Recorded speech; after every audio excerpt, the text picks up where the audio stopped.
जय गणपति बप्पा। करवा चौथ की कथा। कार्तिक मास की कृष्ण पक्ष की चतुर्थी को करवा चौथ का व्रत किया जाता है।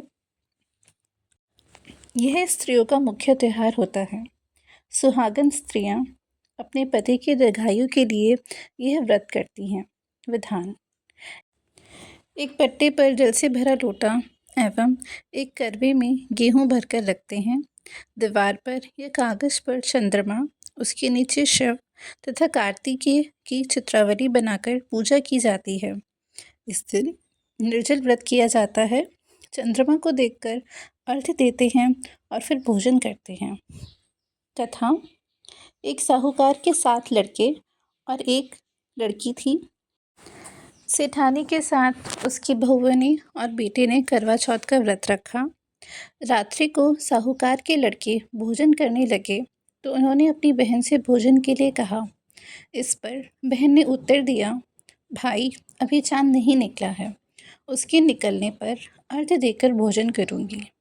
बहन की बात सुनकर भाइयों ने क्या काम किया कि नगर के बाहर जाकर अग्नि जला दी और छलनी ले जाकर उसमें से प्रकाश दिखाते हुए उन्होंने बहन से कहा, बहन चांद निकल आया है, अर्घ्य देकर भोजन जीम लो। यह सुनकर उसने अपनी भाभीयों से कहा कि आओ तुम भी चंद्रमा को अर्घ्य दे लो, परंतु वे इस कांड को जानती थी।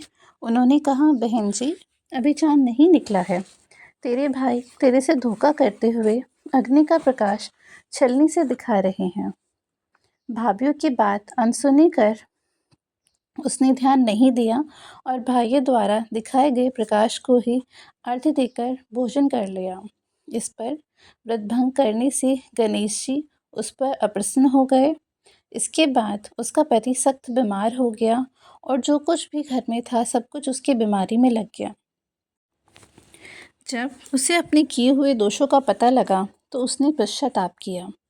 गणेश जी की प्रार्थना करते हुए विधि विधान से पुनः चतुर्थी का व्रत करना आरंभ कर दिया। श्रद्धा अनुसार सबका आदर करते हुए सबसे आशीर्वाद ग्रहण करने में ही मन लगा दिया। इस प्रकार उसकी श्रद्धा भक्ति सहित क्रम को देखकर भगवान जी उस पर प्रसन्न हो उठे और उसके पति को जीवन दान देकर उसे आरोग्य करने के पश्चात धन संपत्ति से युक्त कर दिया। इस प्रकार जो कोई छल कपट को त्याग कर श्रद्धा भक्ति से चतुर्थी का व्रत करेंगे वह सब इस प्रकार से सुखी होते हुए कलेशों से मुक्त हो जाएंगे।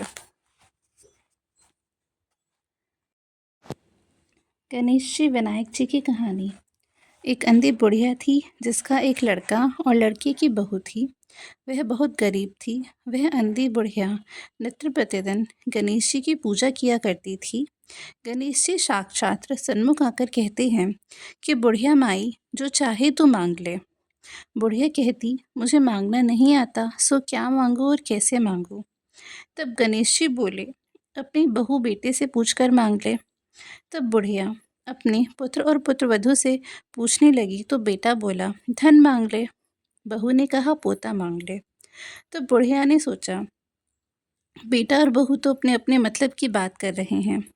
अंत में उस बुढ़िया ने पड़ोसियों से पूछा तो पड़ोसियों ने कहा कि बुढ़िया तेरी थोड़ी सी जिंदगी है, क्यों मांगे धन और पोता, तू केवल अपने नेत्र मांग ले, जिससे तेरी शेष जिंदगी सुख से व्यतीत हो जाए।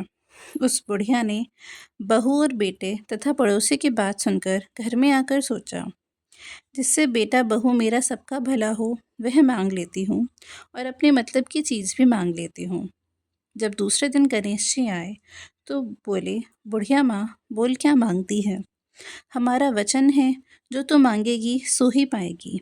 गणेश जी का वचन सुनकर बुढ़िया बोली, हे गणेश राज, यदि आप मुझ पर प्रसन्न हैं तो मुझे 9 करोड़ की माया दे, निरोगी काया दे, अमर सुहाग दे, आँखों में प्रकाश दे, नाती पोता दे और समस्त परिवार को सुख दे और अंत में मोक्ष दे। बुढ़िया की बात सुनकर गणेश जी बोले, बुढ़िया माँ तूने तो मुझे ठग लिया। खैर जो कुछ तूने मांगा है वह सभी तुझे मिलेगा। यह बोलकर गणेश जी अंतर्ध्यान हो गए।